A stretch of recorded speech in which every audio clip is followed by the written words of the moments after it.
ఒక ప్రశాంతమైన నది తీరంలో ఉన్న గ్రామంలో కిట్టు అనే దయాళువు బాలుడు ఉండేవాడు. అతనికి చేపలు పట్టడం చాలా ఇష్టం.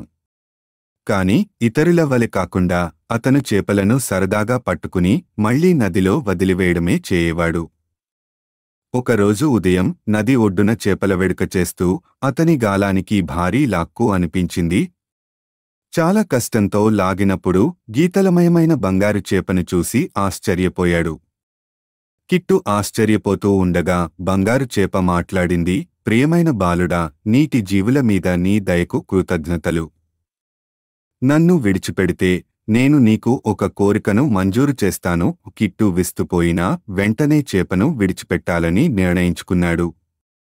కొంతసేపు ఆలోచించి, మా గ్రామానికి ఎప్పుడూ తీపి నీరు లభించేలా కావాలి అని కోరాడు. బంగారు చేప నీటిలో తిరుగుతూ, నీ కోరికను మంజూరు చేశాను. రేపు నది ఒడ్డున మీ గ్రామానికి ఒక ఆశ్చర్యం కనిపిస్తుంది అని చెప్పింది.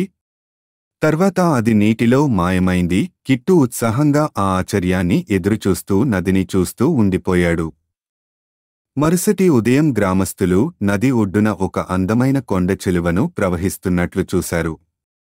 ఆ నీరు క్రిస్టల్లా ప్రకాశిస్తుంది, తీపిగా ఉంటోంది. ఎంత నీరు తీసుకున్నా ఆ కొండ చిలువ ఎప్పటికీ ఆరిపోలేదు. గ్రామస్తులు ఆనందంతో కిట్టు మీద కృతజ్ఞతలు వ్యక్తం చేశారు. ఆ బంగారు చేప గొప్ప గిఫ్ట్ అందించిందని పొంగిపోయారు. ఆ రోజు నుంచి కిట్టు గ్రామంలోని హీరో అయ్యాడు. బంగారు చేప ఇచ్చిన గిఫ్ట్ ప్రతి ఒక్కరినీ దయ, కృతజ్ఞత, ప్రకృతి సంరక్షణ గురించి గొప్ప పాఠం నేర్పింది. కిట్టు ప్రతిరోజు నదికి వెళ్లి తన ఆనందం కోసం కాకుండా నదిని మరియు దాని అందాలను రక్షించేందుకు మక్కువ చూపించాడు.